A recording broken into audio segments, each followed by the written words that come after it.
জঙ্গিপুর মহকুমা হাসপাতালে ভর্তি ছিলেন এক কিডনি বিকল ও ডায়ালাইসিস নির্ভর রোগী। হঠাৎ জরুরি ভিত্তিতে ও পজিটিভ রক্তের প্রয়োজন হয়, কিন্তু ব্লাড ব্যাংকে পর্যাপ্ত রক্ত না থাকায় রোগীর পরিবারের উদ্বেগ বেড়ে যায়। এই সংকটময় মুহূর্তে জঙ্গিপুরের বিশিষ্ট সমাজসেবক একলাল খানের সঙ্গে যোগাযোগ করা হয়।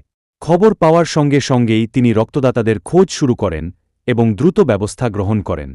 একলাল খানের ফোন পেয়ে জিমি মোবাইলের কর্ণধার জিমি কোনো দ্বিধা না করে নিজের দোকান বন্ধ করে হাসপাতালে ছুটে আসেন। তিনি ওই ডায়ালাইসিস রোগীর জন্য নিজের দ্বিতীয়বার ও পজিটিভ রক্ত দান করেন।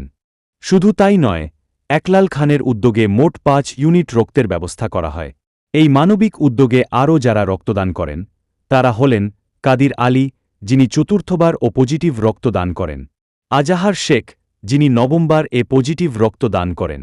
এছাড়াও রিয়ার গ্রুপের আশিক ইকবাল শেখও স্বেচ্ছায় রক্তদান করে মানবতার এই মহৎ কাজে অংশ নেন।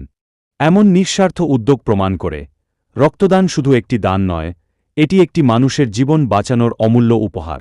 মনে রাখবেন, তুচ্ছ নয় রক্তদান, রক্তদানেই বাঁচতে পারে একটি মানুষের প্রাণ।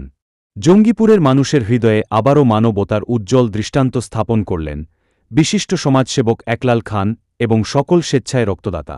জঙ্গিপুর নিউজের পক্ষ থেকে সকল রক্তদাতাকে জানাই আন্তরিক শ্রদ্ধা ও অভিনন্দন।